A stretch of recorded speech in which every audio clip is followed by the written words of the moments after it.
안녕하세요. 즐거운 역사 시간입니다. 자, 오늘은 학습지 3번 풀이해 드리겠습니다. 저번에 방학 때 했던 거지만 반복한다는 생각으로 같이 풀이해 보도록 하겠습니다. 여기 반 번호 이름 쓰시고요. 1번, 1번, 홍길동 쓰시면 된다 그랬죠. 자, 보겠습니다. 역사의 의미 보겠습니다. 역사의 의미. 과거에 실제로 일어났던 일, 인류가 남긴 물질 문명과 정신적 유산을 모두 포함한 발자취. 뭘까요? 이게 역사죠. 예를 들어서 2020년 초 중국 우한에서 코로나가 발병했다. 코로나19죠. 코로나19가 발병했다. 사실이잖아. 그렇죠? 뭐 이런 것도 역사적 사실일 테고, 뭐 예를 들어서 한국36 중학교 운동장을 팠더니 세형 동검이 발견됐다. 뭐 이런 것도 사실이죠. 그러니까 이런 여러 가지 모든 것들을 통틀어서 역사라고 그런다. 자, 역사 어원 보겠습니다. 영어로는 역사를 히스토리라고 부르죠. 이거는 그리스어 히스토리아에서 기원한 거고, 뜻은 탐구에서 얻은 지식이라는 뜻이고, 이거보다는 한자가 더 와 닿을 거예요, 우리한테. 왜냐면 우리가 한자 문화권이기 때문에 좀 더 와닿을 겁니다. 자, 한자를 좀 풀이해보면 역사, 여기 지날 역자야. 뭔가 지나간다 이런 뜻이야. 세월이나 세대가 지나가고 있죠. 흘러가고 있는 거야. 사는 역사사자인데 기록하다라는 뜻이에요. 그러니까 지나가고 있는 걸, 이렇게 흘러가고 있는 걸 붙잡아서 펜으로, 그쵸? 펜으로 기록하는 거죠. 이렇게 어쩌고 저쩌고. 역사입니다. 의미 들어오시죠? 예를 들어 오늘 일기를 썼어. 뭐 아침에 뭘 먹었고, 코로나 때문에 학교를 못 갔고. 역사예요. 자, 그 다음에 이게 중요합니다. 역사의 의미 파트에서는 두 가지 의미. 역사를, 이거는 지금 뭐 개념을 문자적으로 풀이를 한 거고, 역사의 두 가지 의미, 이게 핵심인데, 첫 번째는 사실로서의 역사, 두 번째는 기록으로서의 역사. 이 두 가지가 있습니다. 첫 번째, 사실로서의 역사는 과거에 일어난 일, 유물 자체, 객관적 역사, 이거를 사실로서의 역사라 부르는데, 아까 얘기했듯이 뭐 우한에서 코로나가 발병했다. 깔끔하게 담백한 사실을 언급한다면 사실로서의 역사예요. 근데 기록으로서의 역사는 어떻게 되냐면, 이 기록이에요. 기록으로서의 역사는 어떻게 되냐면 우한에서 코로나가 발병했다. 이유는 중국의 의료 체계가 엉망이기 때문이다. 예를 들어서 지금 서술을 한 거야. 자, 이 같은 부분은 사실은 이거죠. 담백한 사실은 우한에서 코로나가 발병했다. 이거는 사실이지만 밑에 중국 의료 체계가 엉망이기 때문에, 이거는 의견이야, 의견. 역사가가 이걸 기록하면서 자기 생각을 집어넣은 거지. 의견을 집어넣은 거야. 이거를 기록으로서의 역사라고 부릅니다. 따라서 여기 설명이 돼 있죠. 기록자가 과거 사실 중 의미 있다고 생각한 것을 선택하여 기록한 것. 선택할 때 생각이 들어가잖아. 선택 자체가 생각이 반영되는 거야. 그 다음에 기록자의 관점과 해석이 담겨 있음. 따라서 주관적 역사라는 거죠. 이해됩니까? 다시 정리해 볼게.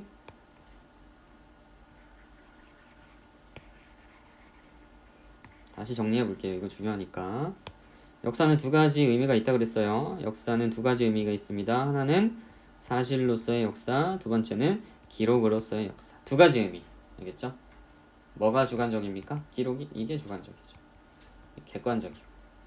객관적이고 담백한 사실. 주관적이고 기록자의 생각이 반영된 것. 이게 기록으로서의 역사다. 자, 그 다음에 역사 연구 방법 보겠습니다. 역사는 어떻게 연구하느냐 이거야. 역사학자들이 역사학자라고 쳐봐. 역사학자들이 역사를 연구해야 돼. 그쵸? 뭘 가지고 연구를 할까? 자, 역사 연구를 하는데 뭘 가지고 할까? 맞아요. 이만큼 뭘 가지고? 자료를 가지고 역사 연구하는 거야. 그러면 이거를 좀 어떻게 교과서에서 어떻게 이걸 설명하고 있는지 보겠습니다. 첫 번째. 자, 일단 문자 기록이 없던 시기를 역사학에서 뭐라 부르냐면 선사시대라고 불러요. 선사시대. 그럼 두 번째, 문자로 기록을 남긴 시기를 무슨 시대라 부르냐면 역사시대라고 불러. 이것도 간단한데 이렇게 표시를 해보세요. 이렇게 선을 딱 긋고 가운데 이렇게 표시를 하세요. 이게 문자야. 문자가 탄생한 시기야. 그래서 문자가 탄생하고 나서를 무슨 시대? 역사시대. 문자 탄생 이전 시대를 선사시대. 여기서 선은 먼저 선자죠. 그러니까 역사보다 먼저 번 시대 이런 뜻이야. 역사 이전 시대. 이해됩니까? 그러면 당연히 역사가가 역사 시대를 탐구하는 거랑 선사 시대를 탐구하는 거랑 방법이 당연히 다르겠죠. 역사 시대를 탐구할 때 어떻게 하면 되겠어? 맞아요. 뭐 일기장을 본다거나 문서를 본다거나 하다못해 비석에 새겨진 글씨를 해독하면 돼. 근데 선사 시대는 어떤 거 가지고 해야 됩니까? 뭐 돌멩이, 이렇게 뼈바늘, 혹은 고인돌 이런 걸로 추정하는 거죠. 완전 다른 거야. 문자가 없기 때문에 어쩔 수 없죠. 따라서 봐봐, 유물 유적 등 당시 사람들이 남긴 흔적을 발굴하여 과학적 논리적으로 추정한다. 이거는 무슨 시대겠어요? 당연히 역사의 선사죠. 그다음 밑에 유물 유적 연구와 더불어 기록을 읽고, 이건 뭡니까? 역사겠죠. 당연한 얘기죠. 자, 그 다음에 밑에 4번. 그러면 선생님, 역사 연구의 바탕이 되는 유물 유적, 모든 흔적, 여기에 포함되는 게 기록 이런 걸 통틀어서 뭐라 부릅니까? 아까 자료라고 아니야. 역사학에서는 이걸 자료라고 부르지 않고 보통 자료라 부르지. 다른 학문 통틀어서. 근데 이걸 뭐라 부르냐면 사료라고 불러요. 사료. 자, 여기서 사료는 동물 먹이 사료랑 한자가 다르지. 사는 무슨 사자겠어? 역사 사자지. 료는 재료료죠. 알겠죠? 사료는 또 두 가지로 나뉘는데 문자로 된 거, 그리고 문자로 되지 않은 거. 알겠죠? 이 두 가지로 나뉩니다. 이것도 당연한 얘기예요. 자, 그 다음에 다음 넘어가겠습니다. 역사학습의 목적. 자, 역사학습의 목적이에요. 첫 번째, 역사학습의 목적은 저번 시간에 선생님이 되게 강조한 거 하나 있었지. 역사는 왜 공부한다고? 이유가 뭐라 그랬죠? 맞아요. 교훈을 얻기 위해서. 이건 선생님이 강조한 거고, 교과서에서는 이 4개로 쪼개놨어요. 첫 번째, 현재 모습에 대한 올바른 이해, 삶의 지혜와 교훈 획득, 역사적 사고력과 비판력 신장, 세계 역사와 우리 역사와의 관련성 파악, 이렇게 풀어놨는데 결국 읽어보면 그냥 이해가 되는 거예요. 어렵진 않아. 보겠습니다. 하나씩 보겠습니다. 현재 모습에 대한 올바른 이해. 자, 지역, 사회, 국가, 민족, 세계가 형성되는 과정에 대한 이해. 이거 당연히 역사를 공부한다면 과정을 이해할 수 있는 거고, 그다음에 우리의 정체성을 파악할 수 있다. 현재 모습을 올바르게 이해할 수 있다. 이거는 이 얘기야. 예를 들어서 자, 한국인이 있다고 칩시다. 한국인은 기본적으로 그냥 대략적으로, 안 그런 사람도 있겠지만 누구에 대해서 라이벌 의식, 안 좋은 감정, 맞아요. 일본인에 대해서 안 좋은 감정을 갖고 있어요. 근데 이거 이유가 뭘까? 왜 한국인이 이런지 뭘 해야 됩니까? 이해를 해야 돼. 근데 이해를 하려면 뭘 배워야 됩니까? 맞아요. 역사 배우면 이해가 되지. 임진왜란, 식민지 시대 이해가 된단 말이야. 알겠죠? 역사를 배우면 현재의 모습에 대한 올바른 이해가 가능하다. 두 번째, 삶의 지혜와 교훈을 획득한다. 바르게 사는 마음과 자세가 함양된다. 당연한 거지. 예를 들어 우리가 친일파 얘기. 친일파에 대한 역사 왜 배웁니까? 이 사람 너무 멋있어서? 아니야. 비열하구나. 인생이 비열하구나. 의리가 없구나. 애국심도 없고. 사람의 이기적이구나. 결국에 이거는 국가를 파탄내는구나. 국가와 사회를 고통으로 몰아가는구나. 이렇게 살면 된다, 안 된다? 안 된다. 바르게 살게 되죠. 뛰어난 역사적 업적은 계승하게 되지. 당연히 무슨 얘기는 계승해야지. 부끄러운 과거는 극복해야죠. 맞아요. 어떤 사람이 다 멋있는 점만 있는 게 아니에요. 사람은 누구나 장점이 있고 단점이 있어요. 단점 알고 있다면 없애야지. 장점 발전시켜야죠. 근데 장점 단점 이런 이야기가 어디에 실려 있다고? 역사에 실려 있다고. 알겠죠? 자, 그다음 두 번째 보겠습니다. 역사적 사고력과 비판력을 신장시킬 수 있다. 자, 이것도 중요한 얘기야. 사고력을 1번이 사고력인데, 자 예를 들어서 봐봐. 과거 사람이 남긴 흔적을 논리적 체계적으로 탐구하다 보면 뭐가 길러진다는 얘기야? 사고력이 길러져. 이것도 당연한 얘기지. 예를 들어 조선시대 일기를 발견했어 어느 날. 일기랑 막 써있어. 와 대박이다. 이 연구하다 보니까 어떤 내용이 적혀있냐면 뭐 조선시대 일기인데 갑자기 삼성전자 주식이 폭락했다 이런 내용이 적혀있는 거야. 그러면 이거는 이 조선시대 일기 이 기록은 진짜입니까 가짜입니까? 가짜죠. 이걸 판단할 수 있는 힘이 생긴다는 거야. 가짜뉴스 요새 정보의 홍수잖아. 팩트 체크를 할 줄 알아야 된단 말이야. 근데 역사를 공부하면은 이 사고력이 자동적으로 생긴다. 그 다음에 역사적 비판력도 키울 수 있어요. 비판력. 과거의 일을 평가하는 과정에서 현실 문제의 옳고 그름을 판단한다. 이것도 예를 들어보자. 예를 들어 어떤 독재자에 대해서 배운다고 쳐봐. 독재자가 있어. 어떤 독재자가 있는데 이 사람의 역사를 막 배웠더니 이 사람의 인권을 탄압해. 사람들의 인권이란 없어. 막 때리고 막 물고문하고 장난 아니야. 그런데 갑자기 대한민국에 웬걸 정치가 A라는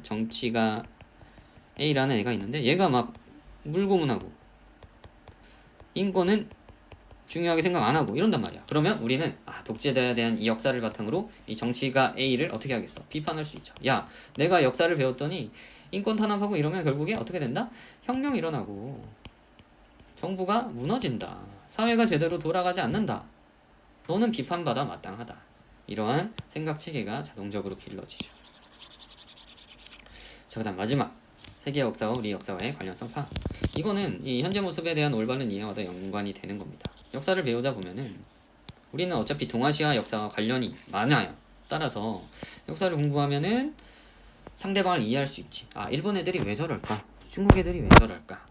대만 애들은 왜 저럴까? 이해가 되는 거야. 최소한 역사적으로. 그거에 정당성을 부여하는 게 아니라 일본 애들이 우리를 쳐들어왔어. 정당성을 부여하지 마. 하지만 이해는 할 수 있지. 역사적으로. 그런 상황이었구나. 그래서 그렇구나. 그래도 지금은 바꿔야 되지만 이해는 되는 거죠. 그렇죠? 왜냐면 지금 무슨 시대이기 때문에 세계화 시대이기 때문에.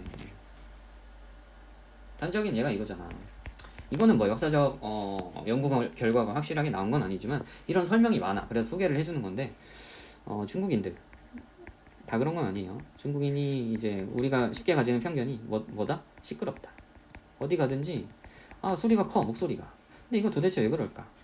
이거는 중국의 60, 70년대 문화 대혁명이라는 사건이 있었어. 대혁명. 중국의 지도자인 마오쩌둥 들어봤죠? 마오쩌둥이 모택동이 독재한 거야. 쉽게 말하면 독재한 거야. 그래서 자기에 반대하는 애들을 다 탄압했어요.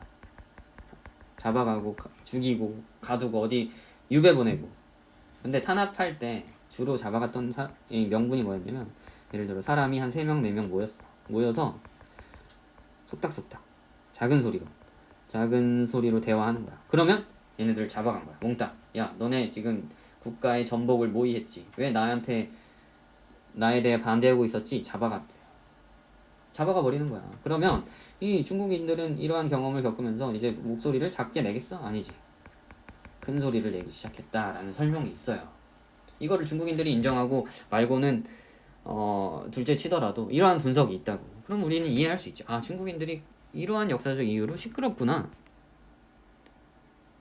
그럼 여기서 잘 생각해야 돼. 시끄럽구나? 그럼 우리가 봐줘야지. 이게 아니라 그렇게 이해한 다음에 그런 이 사정이 있지만 중국인들한테 그리고 우리가 얘기를 할 수 있어야겠다. 너네가 그런 사정이 있어서 우리 이해한다. 하지만 이제는 세계화 시대고 너네만 생각하는 게 아니니까 너네만 사는 세계가 아니니까 조용히 해달라. 이렇게 부드럽게 처리할 수 있지.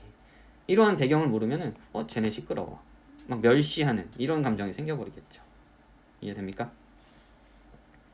다른 시공간에 살았던 삶의 방식도 이해할 수 있고 고유한 역사와 문화를 존중하는 자세. 맞아요. 이 얘기야. 그리고 인류가 추구하는 밝은 미래 창조에 기여할 수 있다. 알겠죠? 4가지 역사 학습의 목적입니다. 그러면 이거를 다 작성하셨다면 과제를 여기다 한 번 더 정리해 드릴게요. 4월 8일 과제예요. 첫 번째 완성한 학습지를 업로드 하시고 두 번째는 문제를 풀이 하시면 됩니다. 15문항이야. 알겠죠? 너무 부담스럽나요? 아니죠? 괜찮죠? 자, 모두 힘내고 코로나를 이겨보도록 합시다. 알겠죠? 오늘 수업 여기서 마치겠습니다. 고생하셨습니다.